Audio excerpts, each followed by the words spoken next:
Hey, how's it going, boys? My name's Jschlatt, and welcome back to the Weekly Slap. If it's your first time seeing me, I wouldn't be surprised knowing that I have an obscure gaming and anime channel with the same name, but on this channel, I'll be doing something quite different. In this channel, I'll mainly talk about life, advice, and, some backyard philosophy, if you will. All that deep shit that makes 14-year-olds think that they've really got their life sorted out. But yeah, I've been watching a lot of WeeklySlap videos recently, and if you guys don't know what that is, it's a commentary channel run by Jschlatt that supposedly runs on a weekly schedule. He talks about life and poignant stuff there over Call of Duty gameplay. Really nostalgic stuff, and it's supposed to be weekly, but it's been like 5 months since his last upload, which is not weekly at all. And I'm here to solve that matter into my own hands. And these types of videos, the WeeklySlap videos, it reminds people of those old times where a YouTube video doesn't have like 5 whoosh sound effects and 7 seizure inducing flashes in like the first 10 seconds of the video. Man, I miss those times. I miss when videos used to be simpler.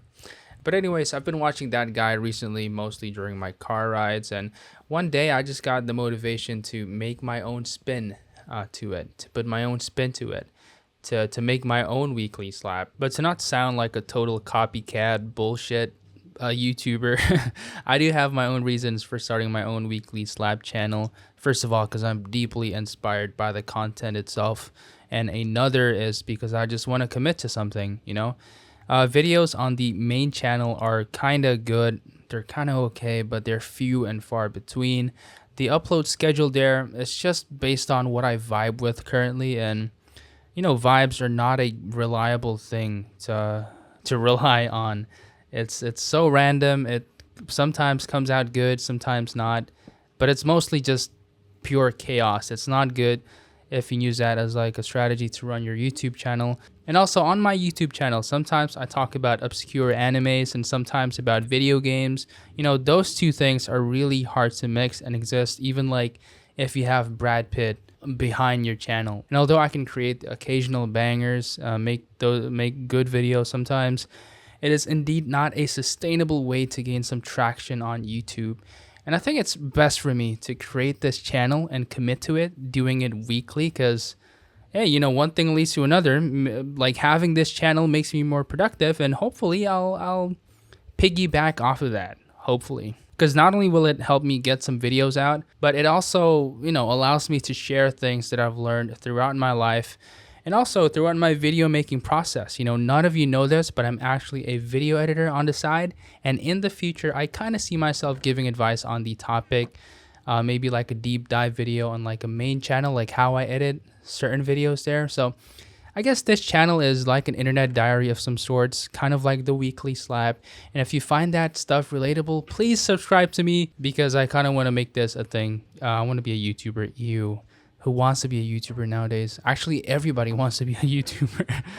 But yeah, those two things, basically commitment and just individual expression, and kind of want to make an homage to Jschlatt, bro. But introductions aside, I'm going to start this week's video talking about identity. Seeing that it's probably the first time you've heard of me. Hi, my name's Jschlatt, and I'm a 22-year-old male that just got off uni working as a freelance editor. Wow. That shit sounded like my Bumble profile like a year ago before I have my girlfriend. God damn it. If my girlfriend listened to this, she would have probably been mad. But no, I'm also an aspiring YouTuber. So this topic right here is something that hits so close to home for me. And granted that I've also been reflecting on it in the past months, maybe what I have to say can be worth of your time.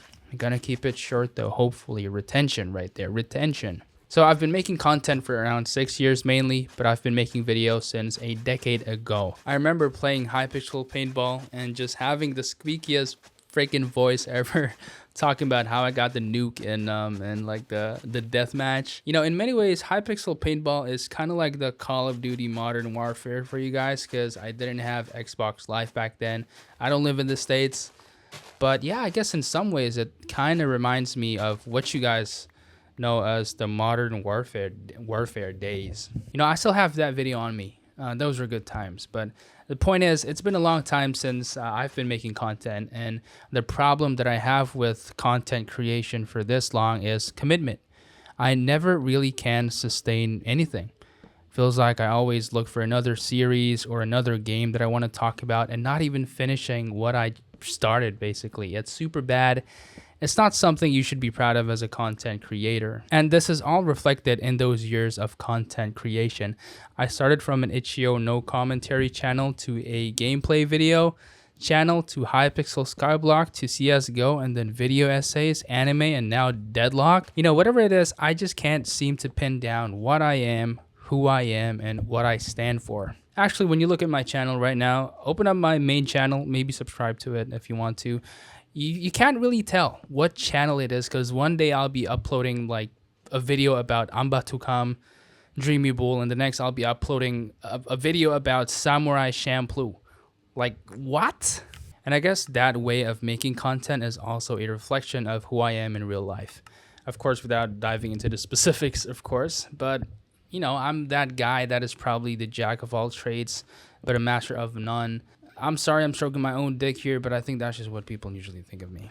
And along with that, a lot of people say that I'm young and that I'm still figuring things out, and soon you'll finally settle on an identity that is concrete enough that you'll forget the problem even exists in the first place. And that's kind of true, but somewhere deep down when I reflect on this, I also do believe that there are some people out there who are younger than me, who at least knew what they were doing in life. I mean, everyone's making their own best guess. Not everyone has it all figured out, but there are some people out there that just kind of know what they want early in their life because of the support that they've grown up with. For me and a lot of people, that support is shrouded in good intentions or even non-existent for some. Growing up in an Asian household, the parents' hopes and dreams surely get in the way of individual expression.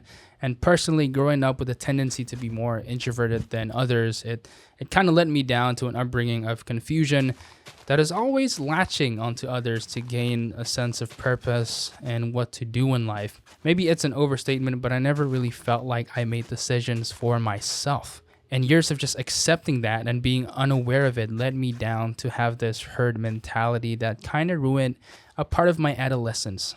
And it's not until I reflect on those things where I found a way to look at it in a perspective. And I guess this is the message that I want to share with you. If there is a secret to finding out like who you are and what your identity is, please leave it down in the comments below. But I got something better than that, I don't want to give you a secret to finding who you are, to be yourself and whatever and whatnot, because that shit doesn't fucking exist. But I do have a theory, a game theory, fuck my ass. Whenever you do things, starting from right now, ask yourself whether or not you're really doing it because you want to, or because other people have a stake in that choice that you made for yourself. There are lots of things in life that you mindlessly decide on a day-to-day basis that are easy, but easy doesn't mean that you choose it because you want to.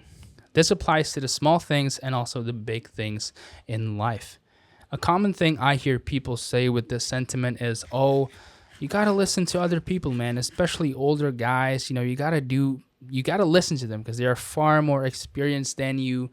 And yeah, to some extent, that is probably the wisest thing that you can ever say. But from my own point of view, when you're young, you're kind of robbing yourself of the experience from the consequences that eventually will happen after your actions. Some people advise you on the right intention that they don't want you to fail.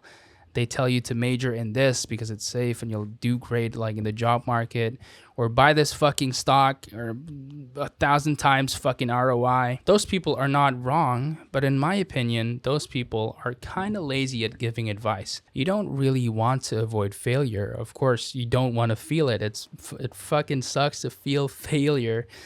But it's also not good to avoid it. That shit is not natural. You avoiding it is the most unnatural way to experience failure instead of naturally letting it hit you when it wants to. From my own experience, 22 years living in this pebble, I learned more from my failures than my successes. That's such a cliche, but it's true, like in YouTube and in life.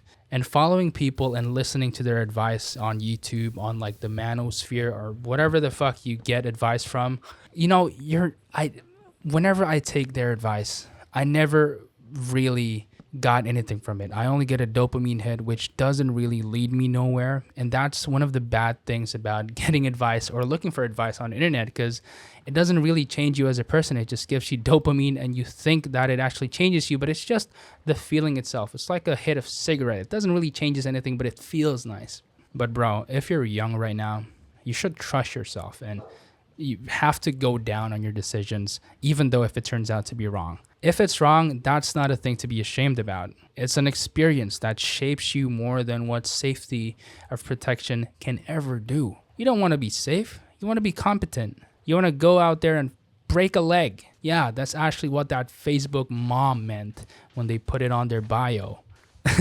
And sooner or later, those experiences actually will shape your identity. And learn from me, guys. Like, one of the regrets I have is not taking risks and not being more open, not being more cringe, not being the laughing stock more often. Because that's the thing that makes an individual have their own individuality. It's what separates you from others. So I guess the message of the video is you gotta go out there and fail at life, especially when you're young, below 18. You know, you don't want to fucking avoid failure. You actually want to embrace that weird part of your life where you fail a lot. And by then, will you ever find the meaning of what it is to be yourself? And as long as you realize that you're healthy and you're fine, you're on a good course, man. And oh boy, do I wish you tons of health and success. But I also wish you to subscribe to my channel because I'm really desperate. But anyways, boys, thank you for watching The Weekly Slap. I'll see you all next week. Not like that one fucking guy. Peace out, boys.